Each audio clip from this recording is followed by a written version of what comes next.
everybody. Good morning. Welcome to Waypoint Coffee Corner. Today is going to be a great interview or a testimony with John Halmaghi. I've got John here this morning.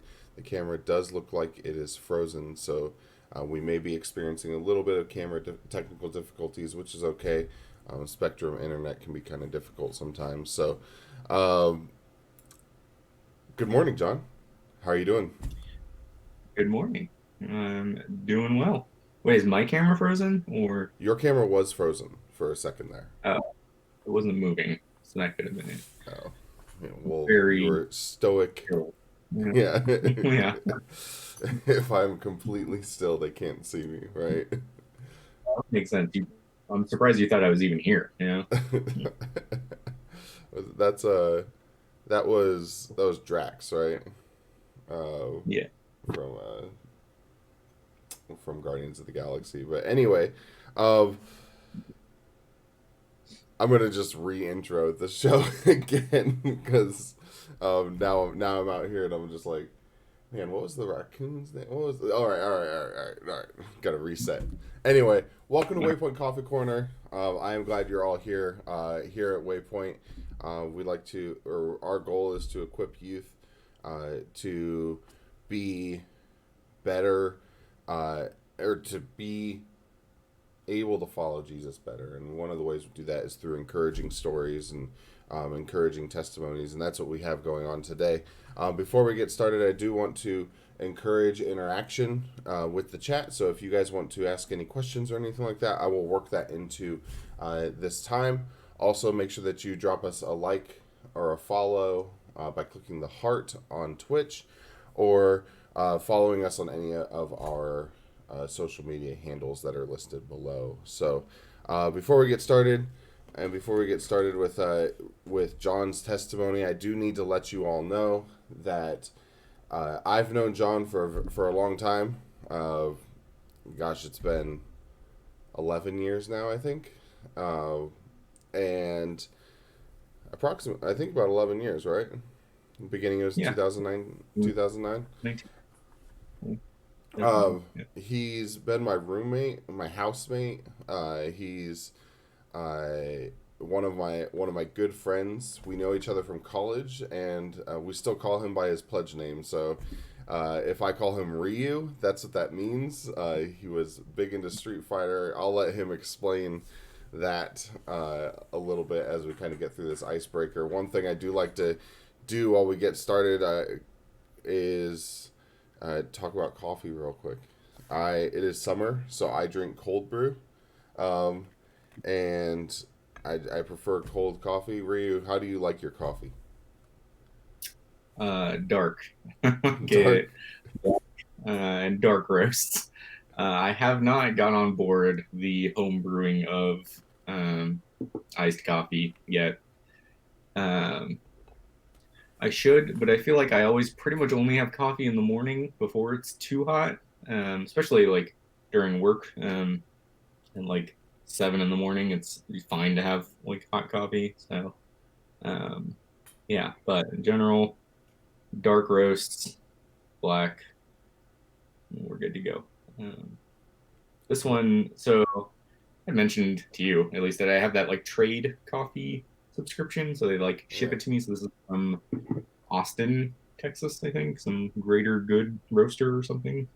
Um, so it's pretty cool. That's cool. Uh, I I can help you get into those. Actually, dark roasts are really good for like 24-hour cold brew. So um, Yeah.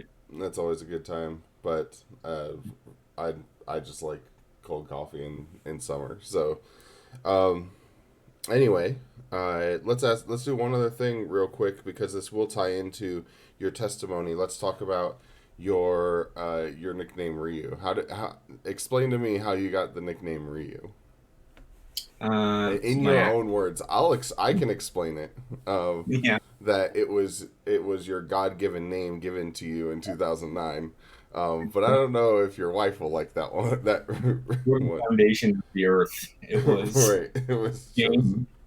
name, my Uh, name. Yeah. So in college, I joined a Christian fraternity at SDSU called Alpha Gamma Omega.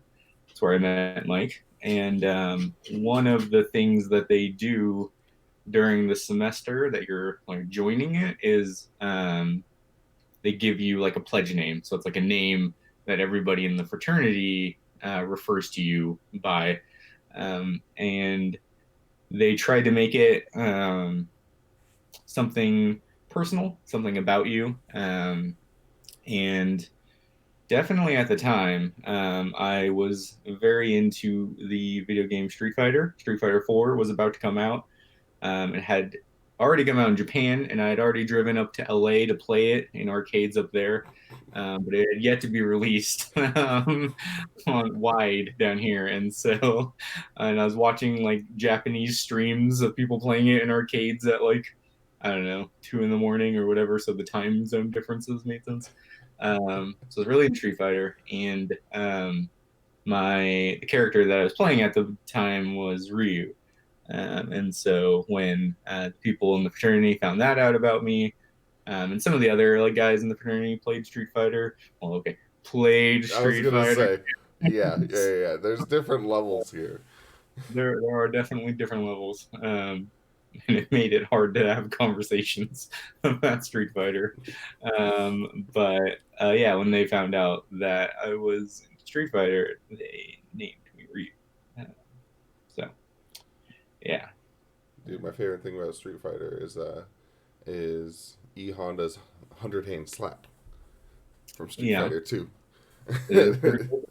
It's ridiculous. It's pretty broken. That's basically the only thing I know. I was actually lamenting last night to some friends because they were like, "Oh man, I hate being bad at video games," and just like being totally shown up when like the barrier of entry is so high because to be dedicated to a video game that's a little bit older, that kind of thing, you have to be very very good at it.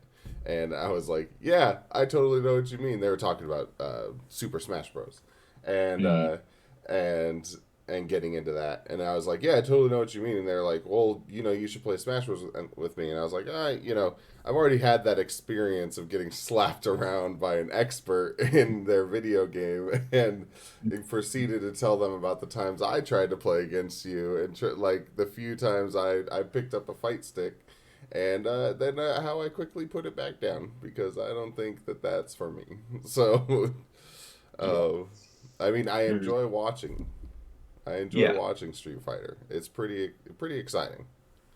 yeah, it's a really good spectator game, but yeah, it Yeah, definitely is a barrier to entry for sure. Which is why it absolutely. was great when I was in college and I just had time to like play video games and I was easily able to get into it. But yeah, Here's a strange question for you. Maybe strange. I don't know. here we Because when we were roommates, you were playing a character primarily by the name of C Viper. Um, go. I have a question for you. Mhm. If looking back, and if you got to be known as Ryu for the next decade, or by Viper as the next decade, which would you have chosen? Because Viper's pretty sweet of a nickname. Viper is pretty sweet. It sounds like you could also be in Top Gun with a Yeah, name that's like true. Viper. It could have been Crimson also because the C stands for Crimson. Right. I think I'd probably still go with Ryu though. It's nice and easy, um, and like I don't know. I think like when people hear my pledge name Ryu, if they know Street Fighter, they know exactly where it's from, right? Whereas if it was Viper, they'd be like, "Why are people calling you Viper?" And like, I don't know, that's just way more of an aggressive name than my personality, also, you know. Uh, so whereas Ryu uh, is just doesn't have that kind of connotation. Um, so I'd probably still go with Ryu. also, Ryu. That was the thing. Um, Yeah. but we have a question before we get started. If Mm. you had a name based on your interests today, what do you think they would be? Oh gosh. My interest today. So I play League of Legends with you guys, gang, It's true. and I do a lot of programming because I'm a software engineer. And that's pretty much all I do that I think you could really get a name from. Um, so I'd probably go with the programming side of things. Um, I don't know. There's a number of good ones. Linux would be good. Linux isn't a Turing, bad one. Turing, I'd be okay with Turing. But that's like an actual person's name, but I guess it works out. Um, yeah, I don't know, Linux. Um, trying to think of like, there's a ton of them. There's like all Turing, kinds of different. you could be Enigma. Yeah, That'd be a little bit sure. of a stretch. That's still like on the like a little too extreme, I think, for my personality side. Um, me wearing like Ed Hardy shirts around, being named Enigma. Um, so yeah, I don't know. I think Linux or Turing, Stack Overflow, would be a good one. Um, It's a but mouthful. yeah, uh, yeah. All I right. can't think of like League of Legends that would really be good. Uh, assist damage carry. So, Yeah, uh, long name. Spain without the S. Um, um, what do you? Well, I think the jungle diff. That's a good one. There would probably be nicknames associated with me, but around the name, if it was League of Legends related, probably Nunu or Willump, right? Yeah, um, or or if it wasn't uh, if it wasn't League of Legends named, it would probably be something like relating to being a pastor of some sort. So yeah. Spurgeon or something like that. Wow. Okay. Whoa. Just Mm, going to the just top there. straight to Uh, the top, you know, like oh, okay. I mean, you know, Yeah. But uh, your actual pledge name when you pledged was Crowder, right? Because you were yeah, worship music and David Crowder band. So, and I still think that would apply today because he's like my go-to listen. If he's putting out any music, I'm there. So yeah. he might be actually the last concert that I went to still Yeah. because 2018 and having kids happened, Mhm. and that's difficult to go to concerts after you have kids, as you know. Before Yeah. we get started, give me a little glimpse snapshot into your life. You got married, you have a kid. I almost said kids, yikes. Yeah. uh, You don't know. I mean, all right. We've been on. Breaking. Give me a quick um, snapshot before we start talking into your testimony. okay. Yeah. So graduated with my bachelor's degree in 2013. Hmm. Then I got married in 2016. Decided to go back and get my master's degree. Graduated with that in 2019, and got a job as a software engineer at an aerospace company here in San Diego. And just over 3 months ago, my wife and I had our first kid, Elijah. He's gigantic and a cutie, so that's good. Um, yeah, I think that's I have a question. yeah. Has your opinion of pre 2-year-old children changed? Because I know at one point you held to, they aren't really they like. I don't really care if until they could start doing cool stuff. At one point, you were against them. Is what you're trying to Well, I say? mean, like you just kind of wanted to like blink through the first 2 years. Um, I think it is obviously different when it is your child, because like everything is like really cute and everything is like special, you know? Yep. Whereas if it's like someone else's kid and they're just like drooling on you, it's like, well, this this is great, but Get your poop I don't, off me. My kid, it's affectionate poop, yeah, but get your poop off me. yeah. My kid, that's just a lifelong memory when it's my kid. So um no, I don't know. I don't know. I still am very much looking forward to when Elijah can talk and walk and is a little more interactive. So Well, I don't know. I can tell you one thing A lot more trouble, is I'm that sure.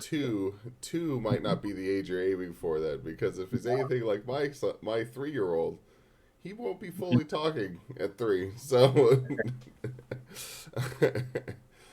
But he um, has interact with you. You know, you can talk to him and he understands what you're saying and right. stuff. So. You actually you don't know it right now, but like you're in one of the sweetest years with your kid.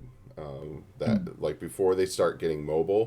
uh, before they start getting mobile, it's wonderful. After they start getting mobile, like you see that mess behind you on the floor or anything like that? Nope. Yeah, Everything's got to be 3 feet off the ground at least.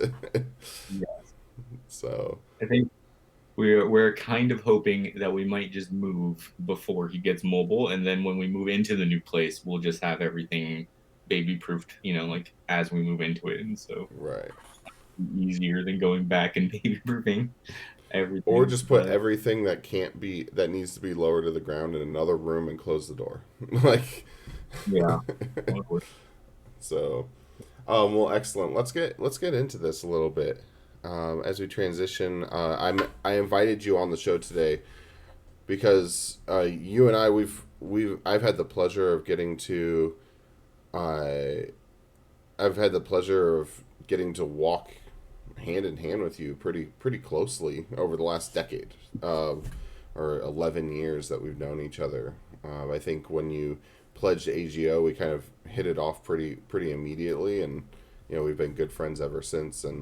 Um, and you know I've gotten to see everything from us being goofs in college together and driving up to Roscoe's like randomly for some chicken and waffles, which is totally acceptable. nothing wrong um, with that. there's nothing wrong with that. Driving like, oh, it's 2 hours in this direction to go to this place, let's take the extra hour and a half to go to Roscoe's because it's obviously on the way, Yeah, like obviously. 100% worth it. Every single time. Yeah, I got to be in your wedding. You got to be in my wedding. Uh, if it wasn't COVID season, I don't even really know what to call it. I'm sure our kids would be hanging out together, and we'd just be spending a lot more time together and all that stuff. But one of the things is I invited you here on Coffee Corner this morning because I we share that mutual love for the Lord, and that mutual desire for people to come to Him. We've had similar music tastes. We've we get excited when there's Christian artists that we enjoy, and putting out good music. Like all this different stuff, and but all of it. If you look for the common line that's gone from whether it's going to concerts together, or whether it's being an AGO together, or walking through dating people together, like just like all those different things, the through line has been the Lord.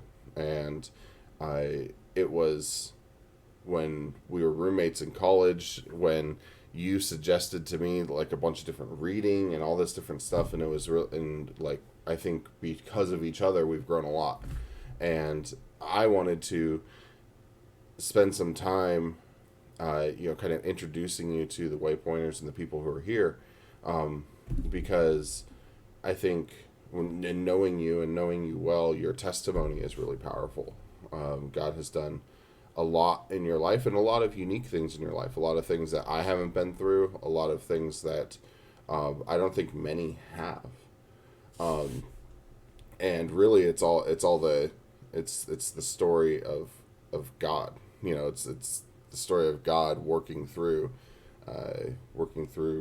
you, and I think that's so neat. So, uh, where to get started? We titled today when we talked on the phone yesterday. We titled it "Pain Isn't Always Bad," Yeah. as our loose working title that I then put on a slide and put on the internet. So, pain Yeah. isn't always bad. Um, where to kick off? Uh, I'll let you start, but let's start at the beginning because I think that's like even pre-birthing. There's pre being your birthday. Yeah. There's things there that talk about God's providence. So uh, Sure. I'm just gonna give it over to you and let you pick where we start. So Okay. Um, yeah. So, um, I was born at a young age, and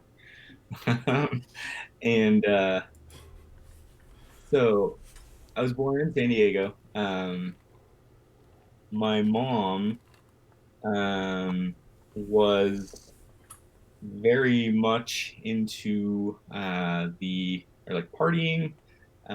She did a lot of this is from what I know at least. She did a lot of drinking, a lot of drugs, a lot of like hard drugs, and that didn't necessarily stop when she was pregnant with me. Um, she didn't know who my biological dad was. Um, there was one person, I didn't find this out until I was like in high school. But there was one person that she said was my biological dad, but it was never like proven.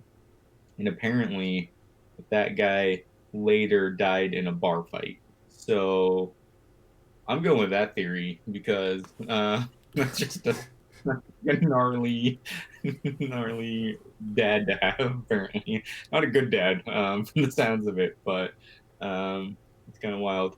And so when I was born, apparently the doctors were kind of expecting there to be either like physical or mental abnormalities with me, just because of the fact that my mom was engaging in so much risky behavior while pregnant.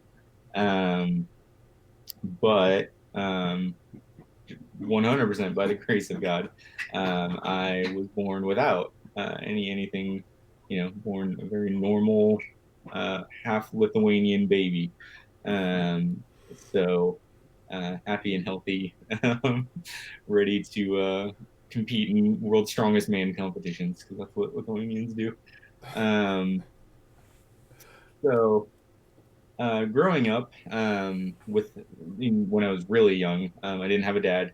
My mom lived with my grandma, um, and at some point, my mom and grandma got into a fight, like an argument, and my grandma called the police on my mom.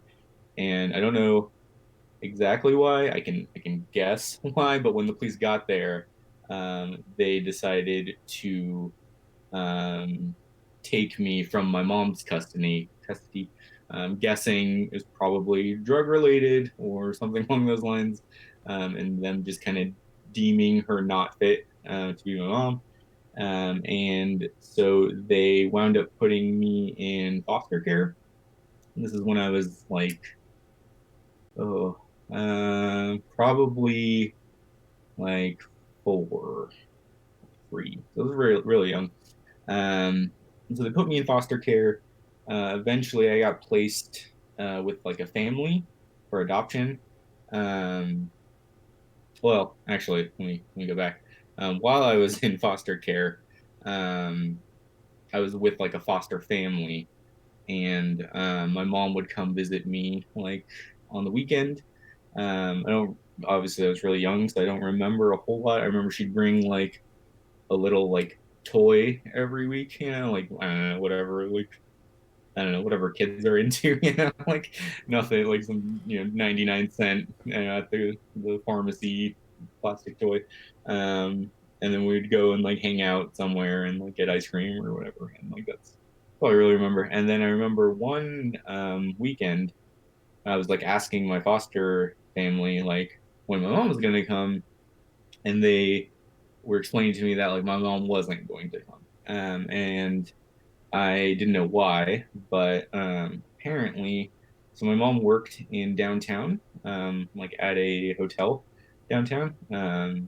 And as she was leaving work, somebody like mugged her. But they were, this is my understanding of it. Yeah. The details are a little blurry, but they were mugging her and they had like a knife and they were like kind of have like held her, also. And two cops that were on bicycles were trying to um, stop the situation from happening. And I don't know exactly why or what happened, but they ended up firing their guns, and one of the bullets ricocheted off the ground and hit my mom. And she like passed away in the hospital like, shortly after that. And so it's kind of wild. And then I think because of that, I think the plan was eventually my mom was going to do certain like classes and go get help essentially, and then she would be able to have custody of me again. And this foster family was just kind of taking care of me in the meantime. Um, but as a result of that, Um, obviously, now my long-term family was like up for debate essentially, and so um, once that happened, once my biological mom passed away, the family that was fostering me went to court to get custody of me, and my biological aunt, so my mom's sister, um, and her family also went to court to get custody of me. Um, and I don't know exactly, like, I don't remember a lot about it. The one thing I remember is that like I was with some like childhood psychologist or something, and they asked me to draw pictures of myself with both the families because I was spending time with both of them, like while all of Mm-hmm. this was happening. And I remember with my one family, or with the family of my biological aunt and her family, we were like playing basketball and smiling and like having fun. And then in the picture I drew with the foster family, apparently we were getting attacked by sharks in the ocean. So I don't know exactly what that says. I'm not a psychologist, but um, the only thing I can even like think of why I would draw that is I remember we went. So this family was like a Mexican family, and I remember we would go to Mexico like somewhat frequently. And I remember we were on like a banana boat in Mexico, and we fell off of it because it's a banana boat, and I like thought that I saw like an alligator in the ocean because I was like 5 or whatever. And then that's all I can think of why I would draw us getting attacked by a shark in the ocean. But whatever. Uh, the whole like court situation played out, and my aunt, my biological aunt, and her family like gained custody of me. Um, so um, kind of from then on out, like that was and that is that's what I think of as my family. Um, I at the time they already had two sons and a daughter, and I was the youngest of them. Um, and yeah, and so um, we grew up. It was all in San Diego, but my dad, or my new dad. From now on, I'm pretty much just going to refer to them like my mom and my dad as the people who Right. adopted me when I was so young, because that's just what I think of. How old were you My when dad, you were adopted? Was it? was it close, or were you like 6, 7, 8? Like, I was like 4 or 5. okay, so this all happened within like a year. Yeah, it was pretty Okay, quick. Uh, yeah, just trying to help give perspective for people who are hearing this for the yeah, first time. and like, yeah, that's good. And like, a lot of the details are fuzzy even for me. Right, And um, so yeah, it wasn't something that like people loved to talk about growing up. Understandably, in my family, it wasn't like right. really a great time. But so yeah, and I grew up with that family. My dad, so his my grandpa started a bar, and then my dad just worked at it like his whole life essentially. And eventually, when my grandpa passed away, my dad took over that bar, and so that's what he did as a job. And my mom was a stay-at-home mom. Um, and my dad is not religious at all, and my mom was, and so my mom was Christian, and she made sure we all went to church every Sunday. She would buy us Bibles and encourage us in various ways. Really, like, this is kind of a tangent, but looking back, like, um, I don't know, it was interesting to see that dynamic like play out of like a Right. married couple where one person's saved and one isn't, and there's like 4 kids to like raise and try to like raise and instruct them in the Lord. Which is interesting, but yeah, and so we lived in like Kearney Mesa and Claremont. And so we went to Horizon over on Mount Alaphan. It's like the main Mm-hmm. campus with like Miles McPherson and Mike McIntosh. But eventually Miles left and started the Rock. But Wait, what years was this? uh, so it's pretty much as far as I can remember. So probably from when I was like um 6 or 7 to when I was like in college. So it must have been from like 95, 96, um, up to like 2008, I would say. Dude, that's crazy because that means we went to church together, and you were there Yeah. when I was in high school playing football for Horizon. So Yeah. I think it that's was like, crazy. yeah. Um, yeah, it's pretty wild. But yeah. And so kind of growing up, I was going to church every Sunday.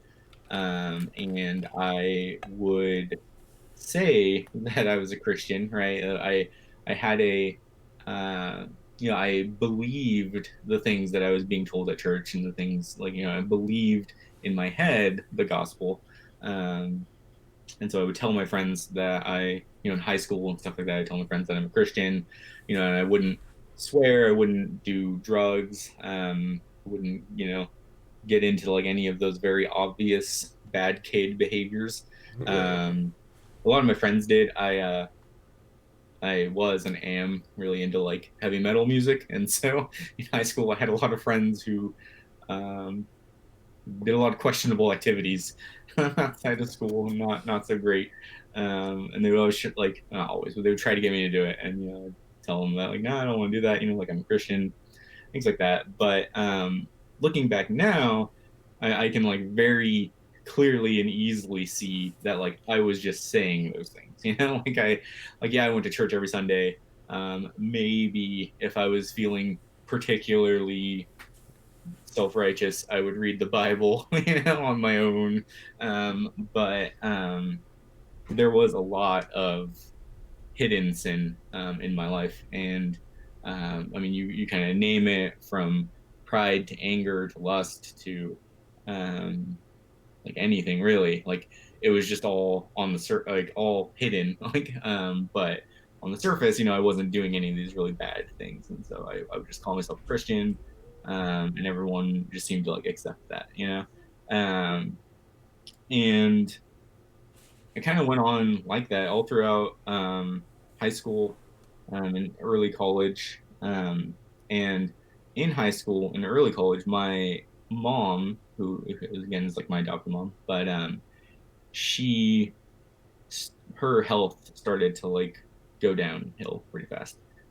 She had Crohn's disease like her whole life.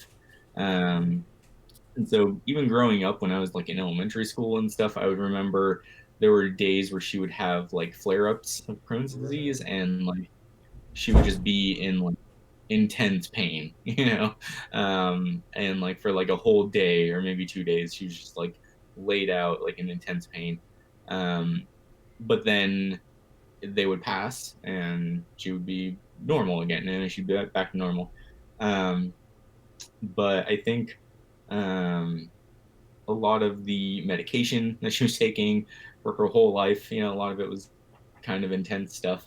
And I think it started to really like wear on her body. And that in addition to the Crohn's disease and kind of autoimmune disorders and things Mm-hmm. that kind of happened as a result of that. And so there started to be, when I was in high school, there started to be more and more trips to the hospital where she would have such a bad spout with Crohn's that she would have to like go to the hospital and be hospitalized for a few days. Or she started to not be able to really like leave the house because she just didn't have like the strength or the energy for it. Her skin started to be like very like paper thin almost. I remember one time like she was getting foil out of the like pantry, and like I think the box that the foil was in like fell, and the little like metal thing just like rubbed up against her arm. But that was a trip to the hospital because it like Wow. really messed with her arm because it was just so thin. And Stuff like that. And it just kind of got slowly but progressively worse, to when I was in college. I was like giving her injections like twice a day that she needed, and um, it just started to get like worse and worse. Um, I don't like I don't need to go into the details, but like her body just started to like slowly shut down and not be able to like Right. process nutrients from her food and stuff like that. And so um, I remember while all of that was happening at home, I was going to SDSU. I had entered as a civil engineering major um, because I liked math and I liked solving problems and I liked physics. And so I figured I would just do that. I was a horrible student. I just Yeah. remember being a very bad student. Um, I think part of it was like I like never studied in high school because it was like I just did my homework in class, and like it was all like, to me at least, pretty easy. And I wasn't taking difficult classes, and I didn't go to like some fancy top school, But and then when college came, I had like no idea how to study or how to like actually work at getting good grades, and so as a result, I just played Street Fighter, did Oh yeah. that, but You're good at natural. that. Yeah, that's true. Um, but And I was commuting to college. I couldn't go to college anywhere except for in San Diego because of my mom's issues and like because I was one of the like primary caretakers for her at home. Um, so I was going to SDSU. I was commuting. I really didn't have like hardly any friends at SDSU. Part of it was like, again, I was like, commuting, and so I would go Right. to my engineering class where I wouldn't talk to anybody because it's an It's engineering engineers. class and it's not, yeah, not exactly social butterflies in that class. And I am certainly not. I'm very introverted. And then I would just get in my car and drive home. And I didn't really have, and like none of my friends from college went, or from high school went to college straight away. At least like the year I did. A lot of them went to like community colleges and stuff like that, and some of them graduated a little bit later than I did. But I didn't have any friends, and I was kind of looking for a place to get a little more involved. And I remember I remember very like vividly. This was been like fall 2008 or something. I was taking civil engineering classes, and I was like, I should probably get involved in like a Christian organization, because again, I'm a Christian, obviously, that's what I believe. Right. Um, That's what and Christians do, is they do Christian things, right? clearly, but I was like, I should probably get involved in like a Christian organization. And I remember it was like the first week of school, it was rush week for AGO. And I remember in like, I had four classes one day, and in three of my four classes, I sat like directly behind somebody who was wearing like an AGO rush shirt. And this was in like lecture halls with like 500 seats, and then like lecture halls with like 150 seats, and like Right. all over the place. And so I was I like, remember what are the that five. chances? I remember that 500 seat room. That thing was huge. ENS 200. It's like a movie theater. Yeah. But I was like, why? Like, it was just weird, right? And like, I recognized the shirt. I read it, it said like SDSU's only Christ centered fraternity. And then I remember, I think it was like the next day or something, I was walking to SDSU had a bowling alley and they had arcade machines on it where they had Marvel vs. Capcom, which is another great game. And I was out of class, and rather than going studying, I decided to go to the arcade and play Marvel vs. Capcom, obviously, because I'm a great student. And the guys in AGO were out there like handing out flyers for Rush, and they handed me one, and I was like, hey, like I remember this, I recognize this. And then I think I went and played Marvel vs. Capcom, and then I left, and then I like tried to look up on like the website or something, and like I don't remember what exactly happened, but like I couldn't make it to like the Rush events. And then um the next semester I remembered it, and I was given a flyer, and I actually like decided to go to the Rush events because um I don't know, it was still like in my mind, that idea that like seemed awfully coincidental that I would sit behind all these people and like Right. I'd be given a flyer and like all this stuff, and I was like, I should at least like check it out. And I had no desire to be in a fraternity because I'm not that kind of guy generally, like both from like social and just like stereotypically what you think of as a fraternity, Exactly. particularly at somewhere like SDSU that's like very well known for partying and being a very big Greek school. Um, but I showed up to some Rush event. I don't even remember what the first one was. It might have been like a barbecue or like I don't even remember. I don't know.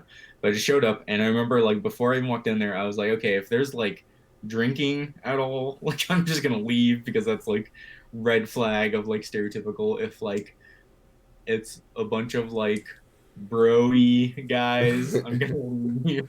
If it's So the first person you met was Agassi. No, I'm just kidding. no, there's just like a big list of like Right. things that I was like red flags, that were not. But I showed up, and everyone was really nice.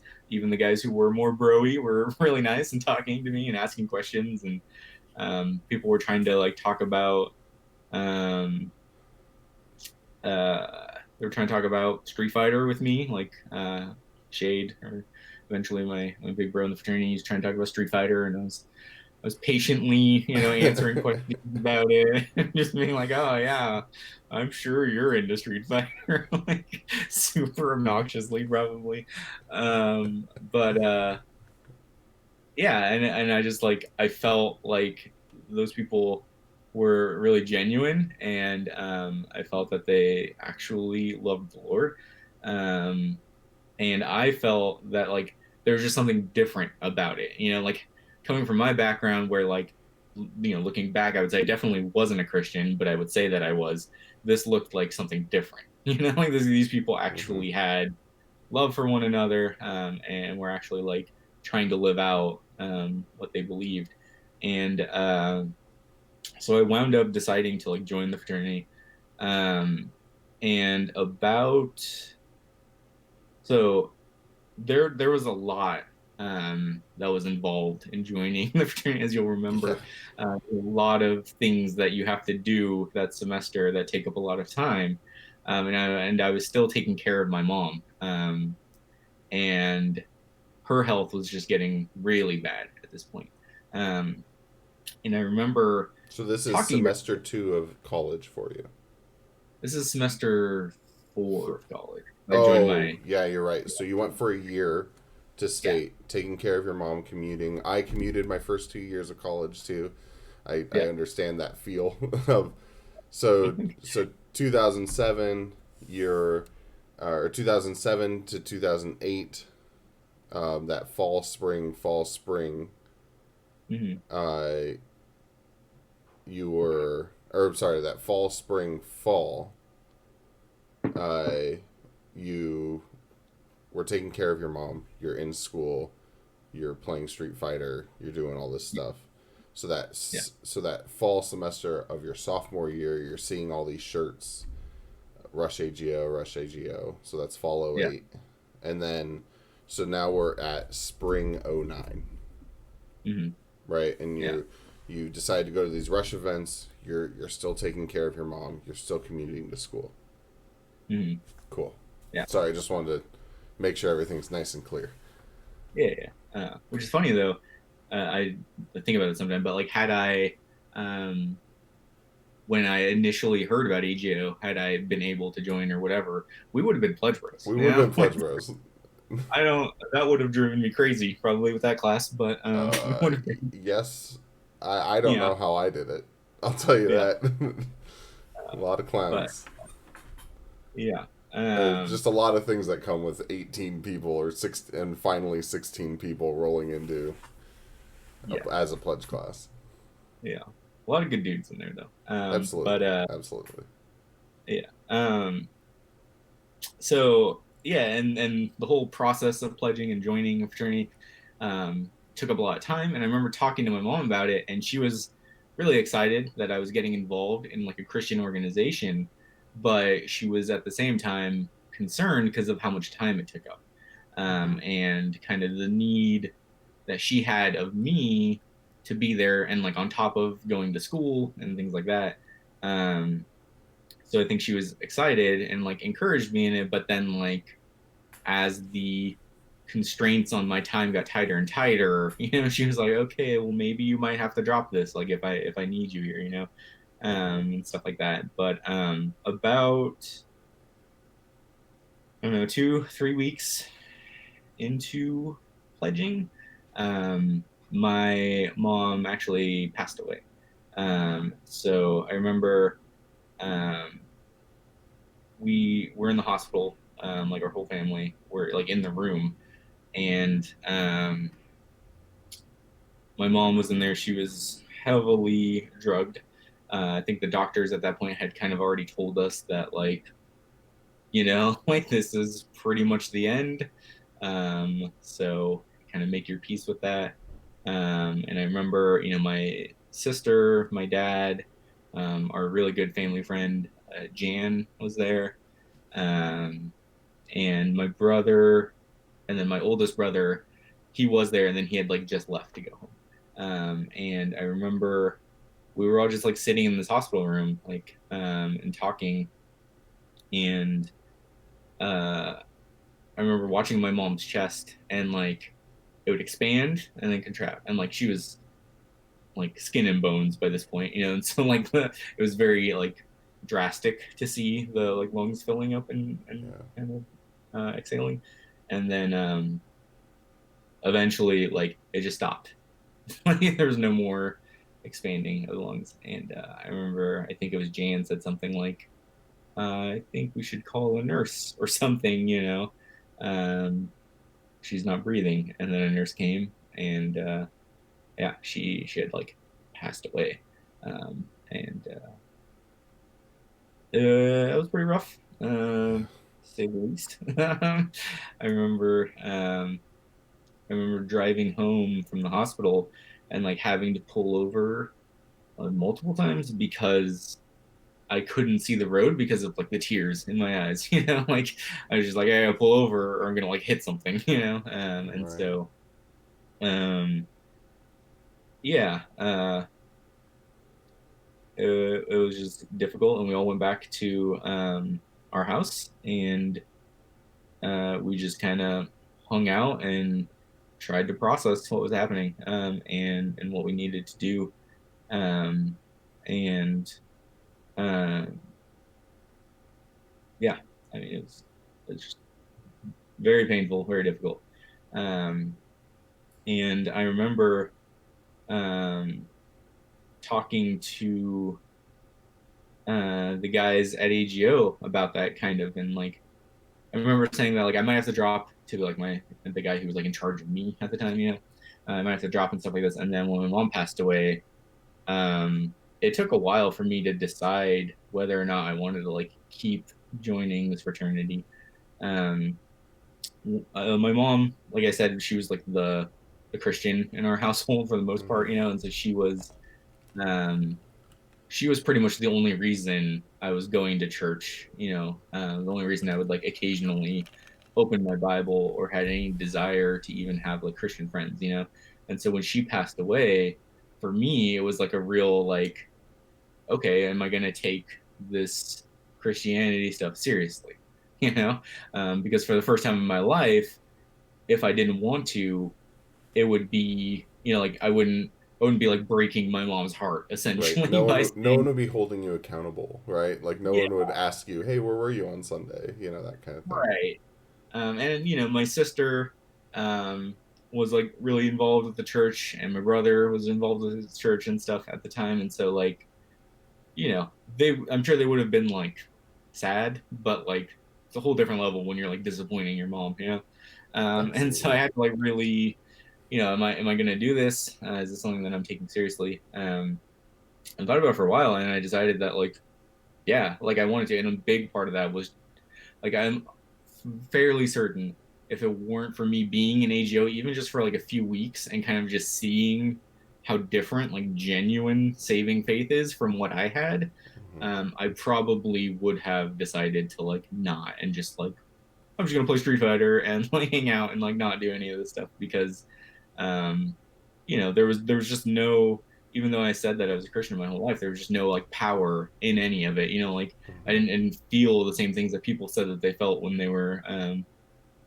describing their walk with God. And like I didn't, like even if I agreed with things and things like that, like the experience wasn't the same. And so Right. I'm sure I would have just like decided not to do that. And um, so yeah, and I just remember like the first time that I went to the AGO house after I had said that my mom had died, like the whole house, it seemed like whoever was there, they all like gathered around me in the living room, and like laid hands on me and like, prayed for me, and were like asking like it was kind of a I mean, but I'm trying to explain it for people who are less Right. Right. familiar. But like pledging is like a weird time where there's like a healthy distance between you and the actives, and they're kind of testing you, and they're making things difficult for you, and they're not necessarily buddy buddy with you. At least when we were joining, I don't know how it is now, but Now it's just best friends.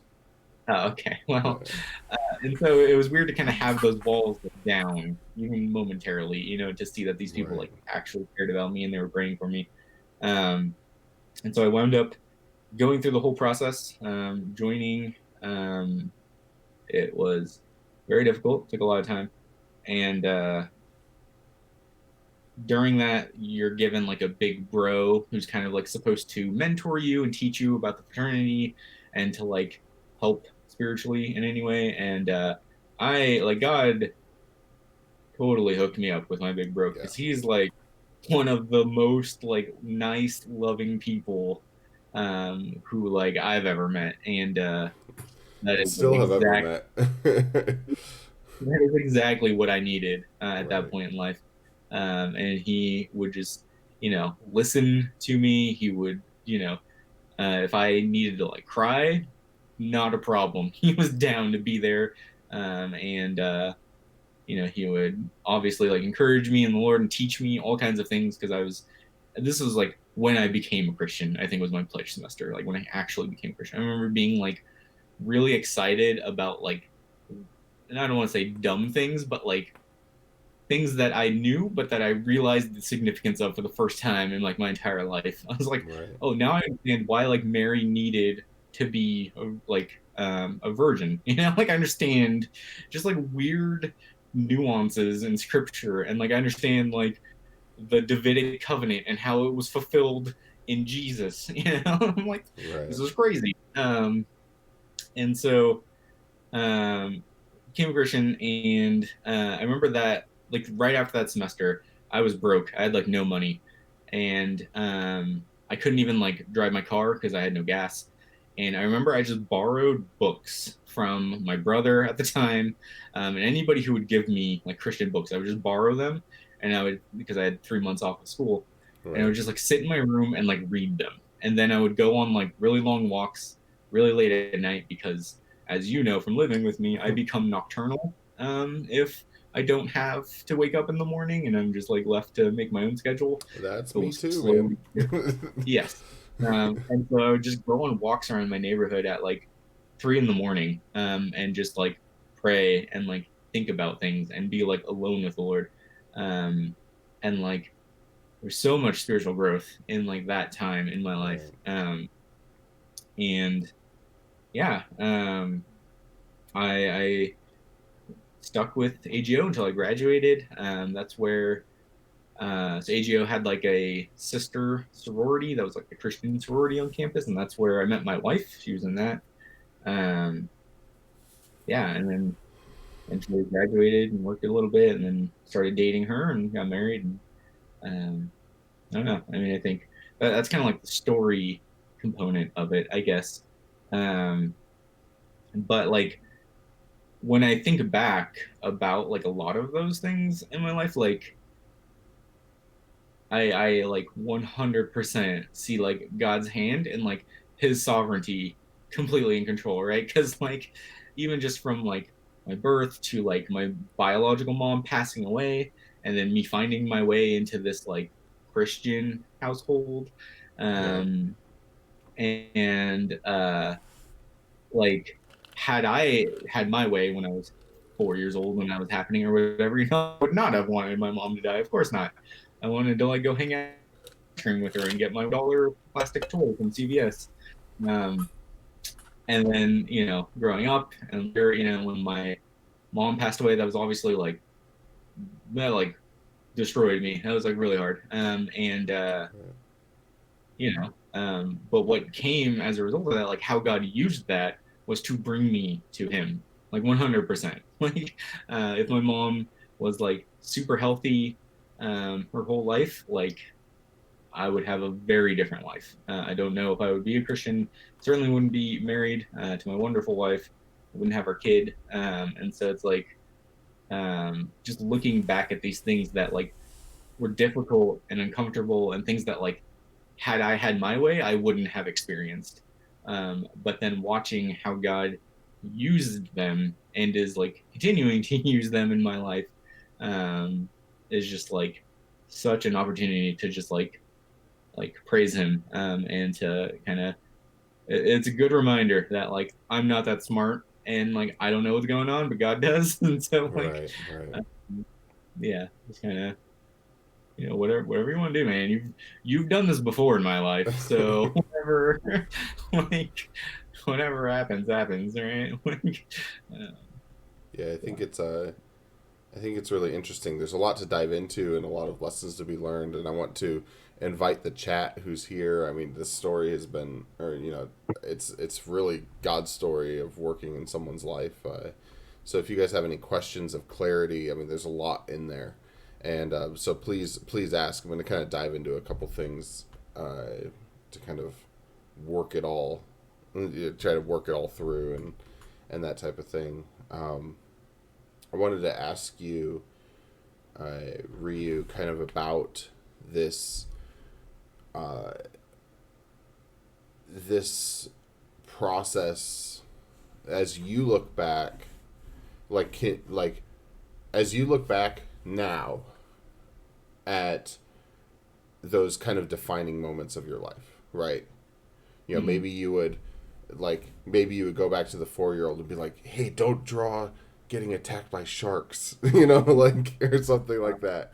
But Yeah. like as you look back, if you like, if there was one, two, maybe a couple different moments where you'd really want to encourage like your past self, so to speak, right? Like, maybe it was as your mom was dying, or as you were pledging AGO, or any of these key defining moments.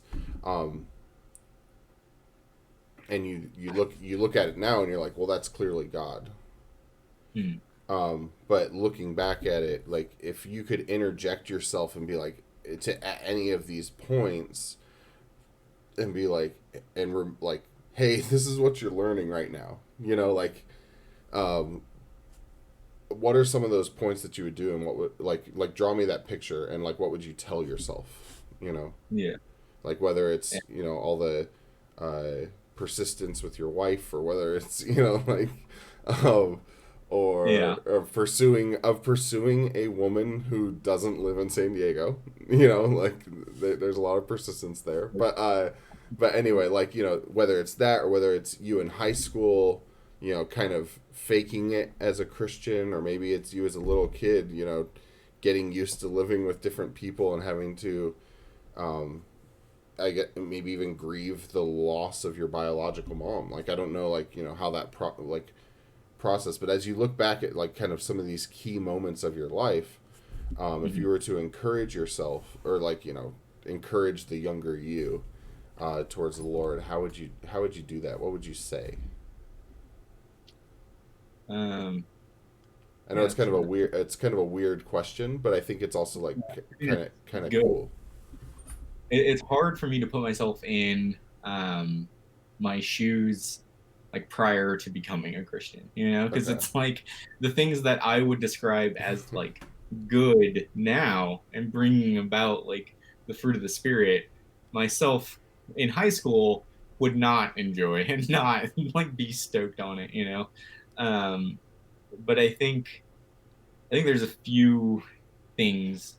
I think the time, like the year of me like pledging AGO and like the semester before that, essentially, so like that year, So uh, fall I '08, spring '09. yeah, I think I learned so much about what service is, Okay. um, and like what like biblical servanthood is, both like with my mom, right? Because like she was waking me up to give her like injections or to like heat food for her or like all because like we essentially lived like she lived in a room that was like right next to mine. So if I Mm-hmm. opened my door, I like walked into her at the time because she was not doing so well, and so she needed to live like really close to a bathroom, and so we like moved her into there for a while, and um, so like between that and like pledging, and I remember very distinctly in pledging, like I said, people were very like distanced from the pledge and we're not always on the surface like the nicest to the pledge or to Mm-hmm. pledging pledges. And so I just remember thinking that like their attitude towards me is like irrelevant to my heart to serve them, right? Like whether Okay. they show appreciation, whether they are deserving of like my time and my energy, like it doesn't matter because my service isn't ultimately between me and them, it's between me and God. And like I'm going to do what God wants me to do, regardless of if I think that they, you know, deserve it or if they appreciate it or anything like that. And I think um, that was like a really big learning time for me, and that was something that like took some time to learn because Right. it's not easy. Your flesh doesn't want to serve people who are jerks. So or like even like it's like jerks or like if it's like just so demanding of your time and energy, like it's easy to say like I don't want to do that, can somebody else do that, and so Right. I think that's Tie a big this one. together for me real quick before we move on. You said you had a few things, but not to delay the conversation, but uh, this selfless service, right? Because Mhm. you're serving God, not because you're serving a deserving person, right? Um, this selfless service, you know, where do you see that kind of in your life? Because I think that, for students, if you're 16, 17, 18 years old, um, Mm-hmm. it can be kind of hard to see that line. So, Mm-hmm. where do you kind of see this necessity for selfless service in your, like in a life of someone? Yeah. I mean, I think an easy place to see it is anytime there's any authority over you, right? Okay. So that can be parents, that can be um, teachers, that can be um, people in your church, that A could be, boss. uh, yeah, that could be like any number, yeah, your boss at your work, like anything, right? And like um, these places where submission and like service are like expected of you, but like it can be very difficult to have like a godly submission and service to a parent when like you disagree with what they're having you do, or you just got in an argument with them or something, and it's like, Hmm. yeah, maybe you can go through the actions of like, they say you go, I don't know, clean up your room, and you can go do that, sure, but like, are you doing that with like a joyful heart? Like, are you doing that with the right attitude, or are you kind of grumbling under your breath and like, holding resentment even though you're doing the right thing? And I think that sort of um, same sort of interaction can happen a lot whenever you're placed under the authority of somebody else. Um, and Yeah, I mean, and I think God has designed a lot of society and a lot of things to be that way, and the church to be that way. And I think our flesh doesn't like to submit to authority, and wants to be independent and wants to think that it knows best. Right. And um, like I think for me, I think a lot of it, like the key issue is not like, because a lot of times like I have a tendency to think of like, oh, I don't agree with this because of like these facts, and like I don't, like I can argue why this is wrong, but like at the end of the day, if God has put this person in authority over me, it's irrelevant, right? Because my job is not to like argue the facts and get to what is the truth and what is the best, like it's to submit to them regardless of whether I agree or disagree. Obviously, so long as I'm not, sinning as a result of it. Right. But like, and then there's a right and a wrong way to respectfully raise your concerns with people who are in authority over you. Um, but that's not when they ask you to do something you don't want to do. That's not the time to start fighting back about it. Right. It's later, after you have already joyfully submitted to their authority. And I think you'll probably have a lot more success talking to them about things if you are proving that you're actually willing to do things regardless of whether you agree with them. But yeah, Right. um, This selfless, so the selfless service, one of these things you would have gone back to yourself and be like, hey man, like you should yeah, you should learn this lesson, because it's going to apply, right, in all these different areas. One of the areas, I mean, that we both, when we're talking about submission and, selflessly serving, is our wives, obviously. Like, this has to exist in a marriage. This has to exist uh, in community, and truly Christ-centered community. That, like, that I I think about what we just preached on, or, over the last couple of months at mm-hmm. La Mesa Village Church, is this idea of like submitting to one another out of what Christ has done for you, not because of what they've earned or whatever, like, and that's like the basis for like our Christian walk with each other. I think Yeah, that's a huge lesson. You said you had a couple other lessons, so I don't want to like derail and just talk about this. So, sure, sure. Trying to think, I'll go quickly for some of these. it's okay. Um, I think right after pledging that like summer, even though it Hmm. was just like a brief moment, I think that was huge, because I learned. I mean, I learned a ton just from reading books and reading scripture seriously for like the first time in my entire life, and going to people that I trusted and asking for like recommendations on books about certain topics and subjects or whatever. But I think one of the biggest things that I learned and that kind of has stuck with me is like the importance of knowing how to be alone with God, um, and how to, um, yeah, I think, you know, with that is like prayer and worship and like having a relationship with God. But like for me, it was so clear that like when I would go on a walk at like 3 in the morning and it's just like silence and you just look up and see stars that you can see in the middle of San Diego, Yeah. and like things like that, like that just stuck with me. And I remember throughout like the rest of my time in college, I would go. This is not advised for everybody, particularly women, but I would go and walk on SDSU's campus at like 2 in the morning and just kind of like walk around and go to like parking structures that were really high up and like look at the city, and just think about life and God and have like a conversation, with God and like pray about things. And I would do that like probably like once a week, at least like my whole time in college. And then I would, I don't do this as much now that I'm married and have a kid. It's a lot harder to just be like, bye. Yeah.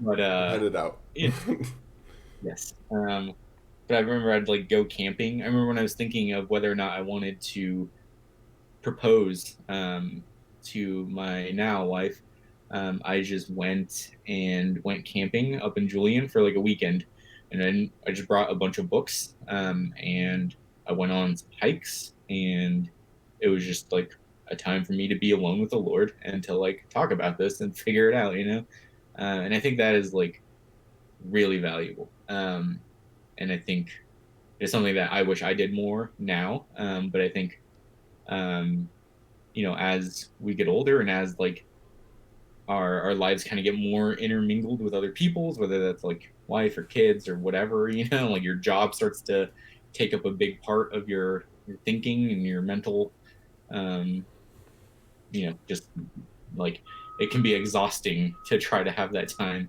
and difficult, but I think it's Right. very valuable. And it definitely took a while for me to learn how to do that, if that makes sense. Um, so I think that was really good and important. I think kind of like you were, well, my whole, I'm not going to get into how I wound up married to Yeah. Melissa, but we'll just say that whole experience taught me a lot about patience. And just from even before we were dating, like I knew I was into her. She was not so sure, or she knew that she was not into me for a while. And then, like I tried to not, and then I was just into her, and there's no denying it. I knew what I wanted, and um, but like that whole time was difficult, but it was a lot of patience, and it wasn't like I was sitting there waiting because I was like, oh, I know I'm gonna marry her. Like that's not healthy or good. But like it was just like I had these desires, and I was actively trying to get rid of them, but they weren't going anywhere. And I don't know. And then when we were dating, like you said, like she moved up to Fresno for like 2 years while she was getting her credential up there, and we were just like long distance. And so I think it was 2 years, maybe a year and a half. I don't know. Um, but that was a lot of patience as well, and a lot of just kind of not having to, or not being able to have like the normal dating relationship. So, and then like even past that though, like when I said I went back and got my master's degree, there was like we didn't know where I was gonna get that from, like what school. Wound up at SDSU, so we didn't end up moving.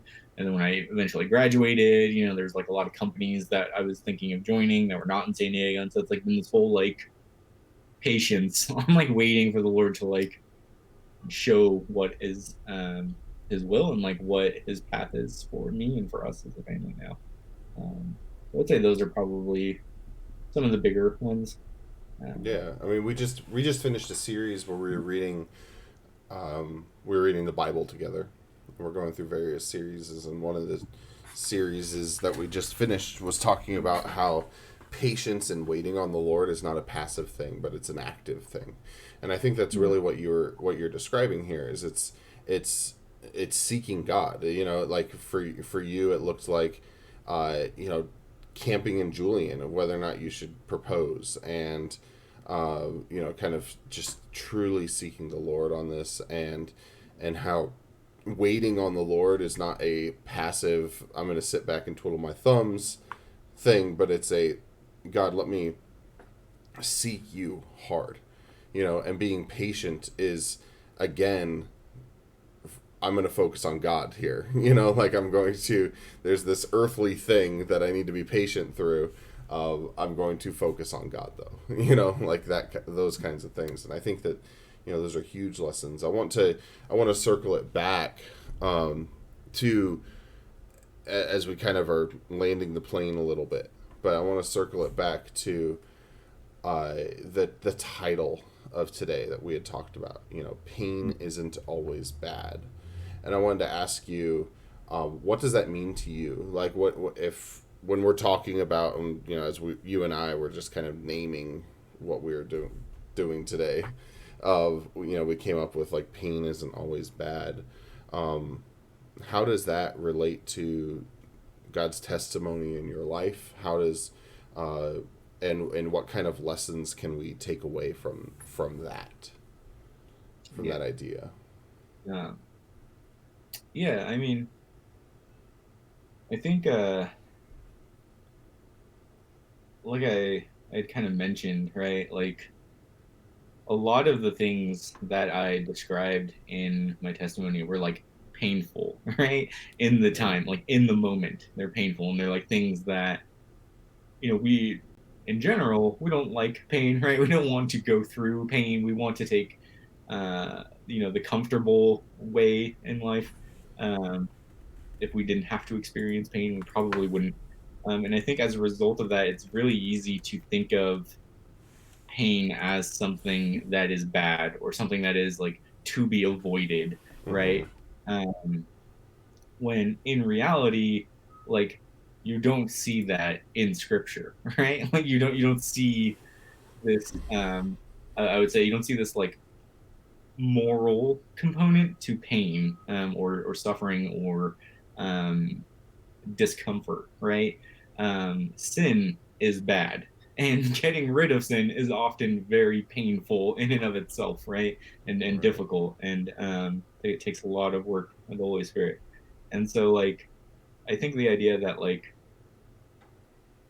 a lot of times we can make decisions based on taking the path of like least resistance, right? Taking the least painful, whatever is the easiest. Like, that's what I want to Mm-hmm. do.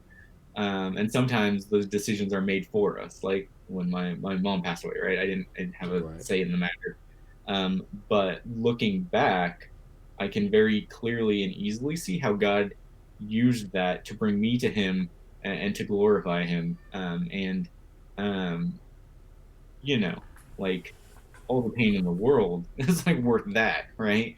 And so it's like this idea that, um, to kind of view things through God's lens, and not as a result, or not like through our own, like, I want to be comfortable. I don't want to go through things that are difficult or painful. But like, just know that, whether it's your choice or whether those things just happen in your life, like, God will use them, right? Like, I mean, Romans 8:28, right? Like, God will use everything in our life for our good, Right. and for His glory, and then to produce sanctification in us. And so it's like, if we're believers, that's an important caveat that gets left You know. off You a lot. know. Just gonna throw that one in there. Um, and so it's like, I think, I don't know. I just think, like, the idea, like I said, like, if you asked me in high school, like, hey, your mom is gonna pass away in a few years, and you can like prevent that, would you want to prevent that? Like, absolutely I would, right? Like without a doubt. Now looking back and seeing like how God has used it, like obviously if God could have done the same thing without my mom having to pass away, then like that would be great. But like I don't mourn that because I see how God has used it to do like wonderful things, right? Right. And so kind of from that pain in my life, I've seen the growth that's come out of me, and kind of how God has used that to bring me to Him.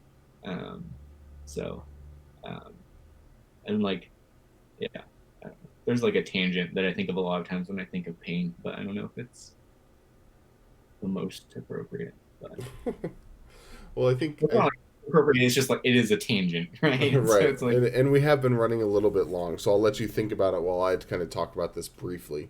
Is I think it's important that we don't like go out and like seek pain, right? Like we shouldn't get into a bad relationship, like a bad romantic relationship, to witness to someone, right? Like that would be inviting pain, right? But there is enough pain in our lives, like that we have to deal with if we yeah, choose to follow God.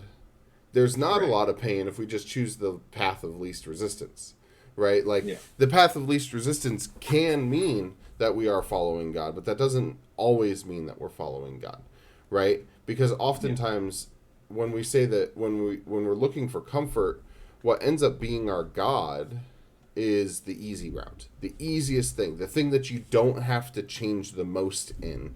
But frankly, as a Christian and as believers, we as we witness to others and as we go through sanctification, we are asking God for the hardest thing possible, which is replace my sin nature with you. right, And if we go, like, we can't just go and say, hey, God, teach me your ways. That's the easiest way for me to never change.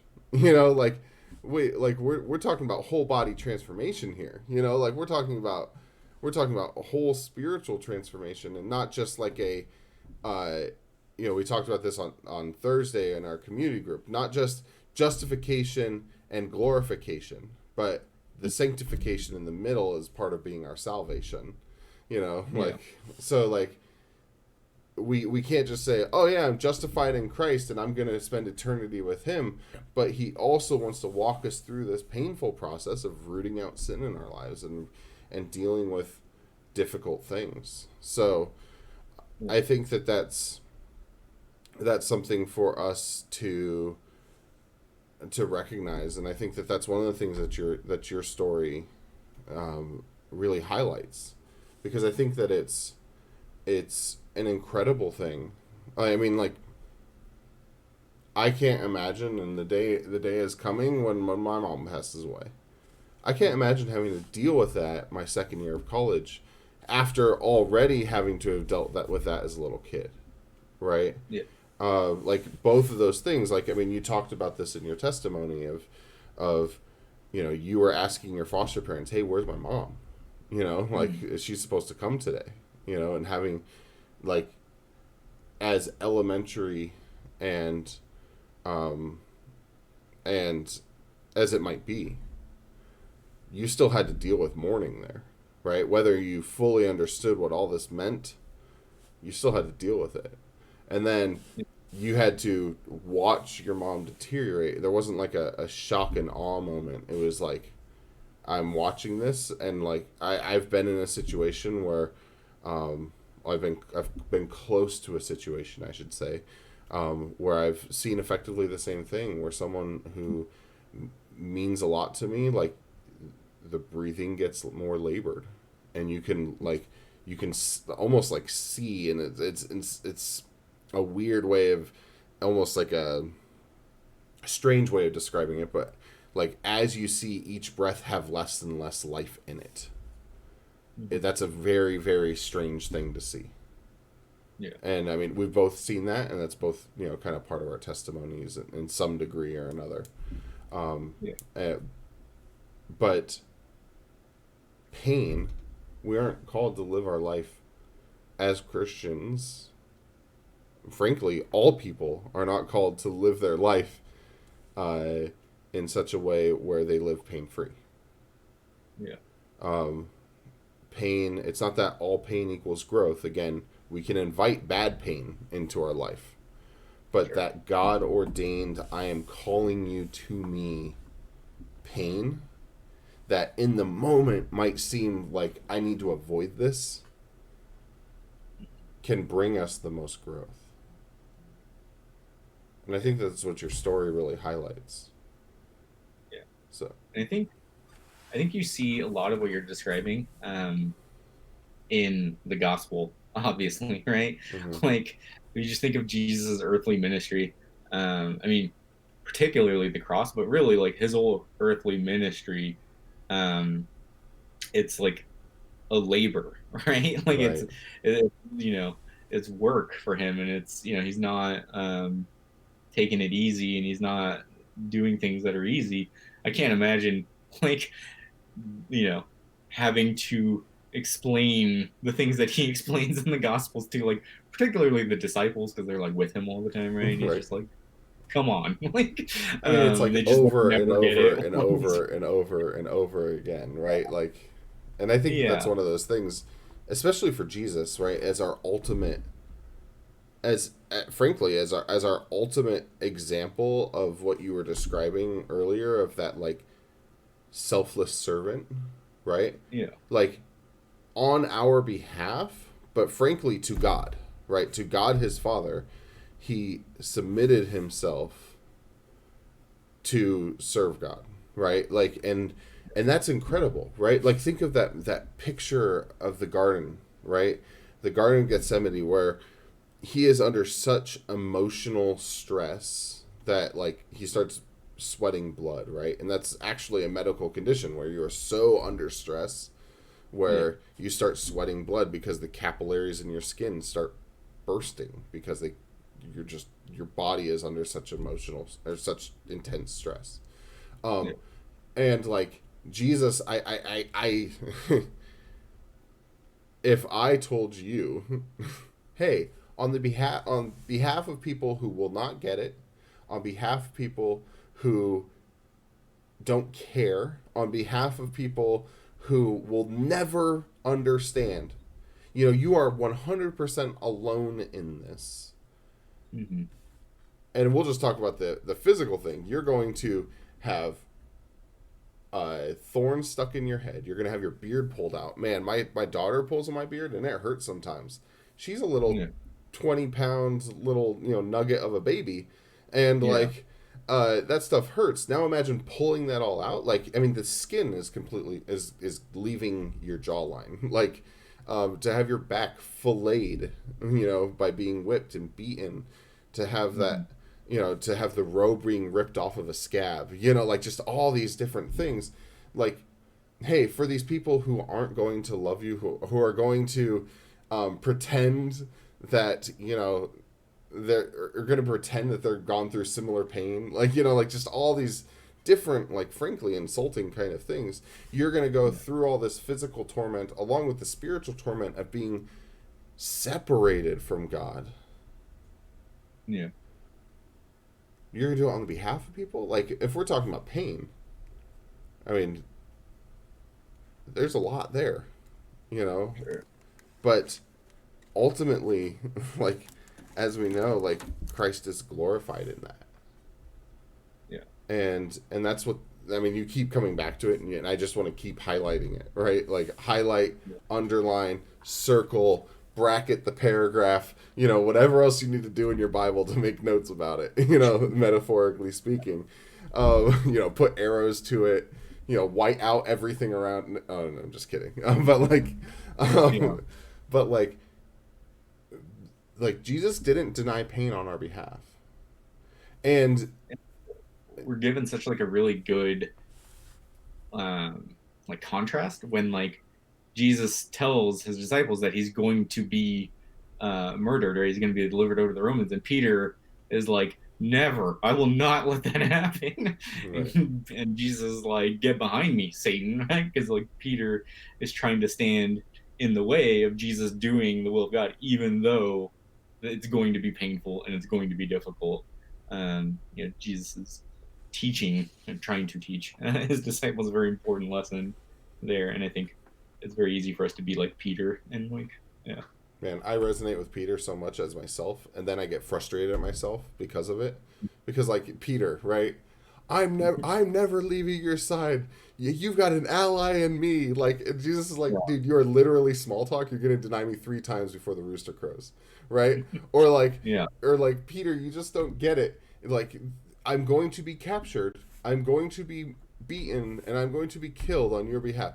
Never. Yeah. And then he goes and like whips out a sword and like lops off someone's ear, and it's like, and Jesus is like, Peter.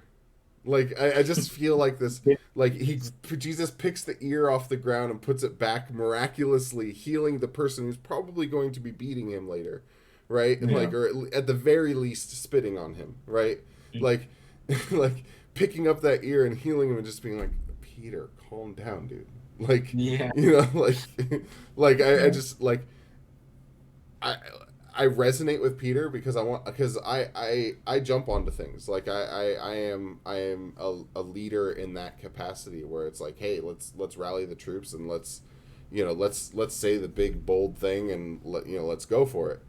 And then like I look back at my life and it's like, man, before the rooster crowed I've denied Jesus 3 times, or like the part afterwards where it's like where people are surprised, like the disciples are surprised that Jesus has risen from the grave, right? It's like, I literally told you this a bunch of times, like like what part of this didn't you get? And I think that's huge, right? And it's a great picture of us, right? And it's a great picture of Christians really in general. Like there's a there's a lot of times where I'm following Jesus. Jesus, I will follow you till the death. And then like literally, like Peter wasn't going to be thrown into jail for saying, "Yeah, I'm a follower of Jesus." He wasn't he wasn't going to like be like he wasn't going to be crucified next to Jesus. It was literally a commoner, right? Being like who was like, oh, you're someone who used to roll with Jesus, and look, now he might have been taunted, right? But like, maybe one of these things he might have been made fun of. Look at your king now, whatever. But no, like he went so far as to act like he was an insane person. He literally cussed out the people who said that he was following Jesus. And that contrast of like pain, like is wild. Yeah. And I think that's huge.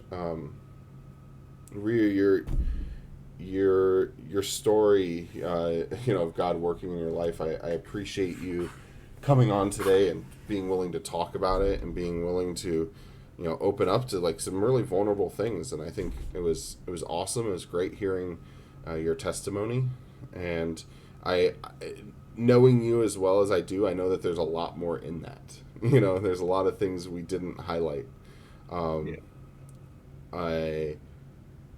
But there's one last note I want to leave us on. And we both mutually know your big bro, right? But for those of us who maybe aren't going through a lot of pain right now, right? Who maybe haven't lost their mom to Crohn's disease, right? Like, who might be seemingly in a place of, the waters aren't rough for you right now, metaphorically speaking. I also don't want to undervalue the importance for you to be part of the active community and body of Christ. Whether it's, tangentially. At that point in time, I hardly knew you, right? I just knew that, man, there was this pledge that we had whose mom just died. That's crazy. I hardly knew you. Um, but I was part of the group. I was very much part of that active community. That you were like, man, it's very different. There's difference here, and Yeah. whether it's that where I was kind of just a part of that community that was alive and active, or whether double entendre active, but like whether I was a part of that community that was just very tangibly active in Christ, or you're talking about your big bro who is literally coming beside you, and like I can picture him. You're opening up, you're crying about this to him, and like I can't think of a better person who he probably sat there crying next to you, Yeah. and like, and he wouldn't force the issue. Like I mean, I don't know if he's ever forced an issue in his life, like, but like, he would let he knew how to sit next to you Yeah. and not leave. I've been down before, and he's come along and just been like a source of care. And maybe you have something to say about this, but I want to encourage the people who are listening today. Like, if people are hurting around you, don't deny the use of God, or God using you to comfort the people who are hurting. I don't know if you have anything to say about that, or like, I'm trying to hit everyone. If you're going through pain, right? Like, and if you stick hard after God, there's a lot of tangible things we talked about that Yeah. that you can stick to God. If you are maybe not going through something as directly painful, right, in your life, you can still be used by God. Yeah. Right. And they're both of importance. Yeah. Absolutely. And I think like, I think part of what I think of when I think of that in particular is the idea that like my big bro and I are like fairly different people in our personalities. And like he's very sociable. He's very like extroverted. He's like really nice and kind and like loving.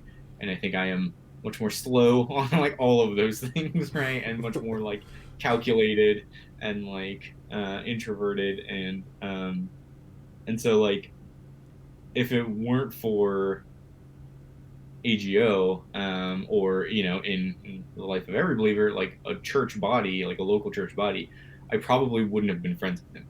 And like his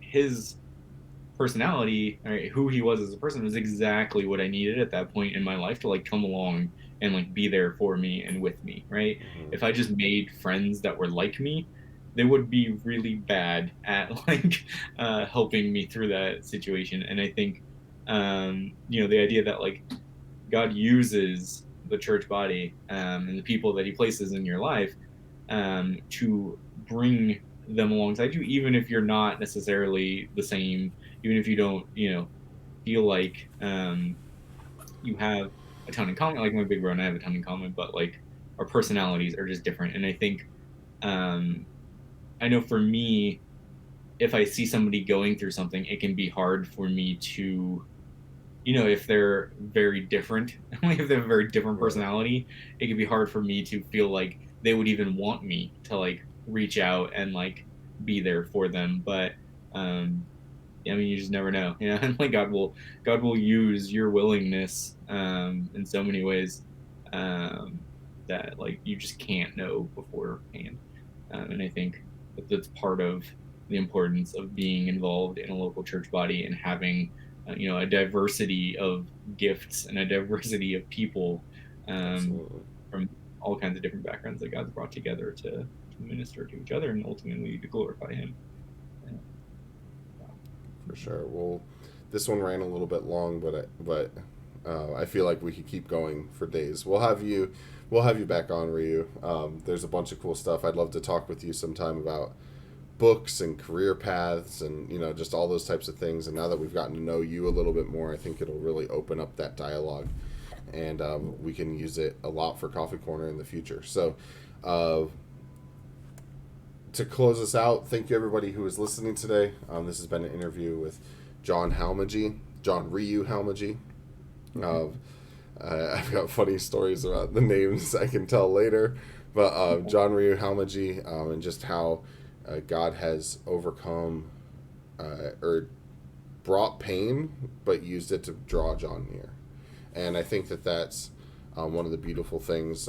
If you are watching today or you watch today, make sure that you like and subscribe us on Twitter. You can find this VOD review or video on demand, or recorded video. You can find this recording on YouTube at La Mesa Village Church, and you can follow us on all of our Instagrams and our social medias, Instagram, Facebook. You can find us on the web. You can contact us via email and all those types of things. So thank you for joining us this morning. I hope that we brought some encouragement and some light to your day. And John, do you have any parting words, parting thoughts? No, I think I'm good. Alrighty, excellent. Well, this has been Waypoint Coffee Corner, and we'll catch you guys later. See ya.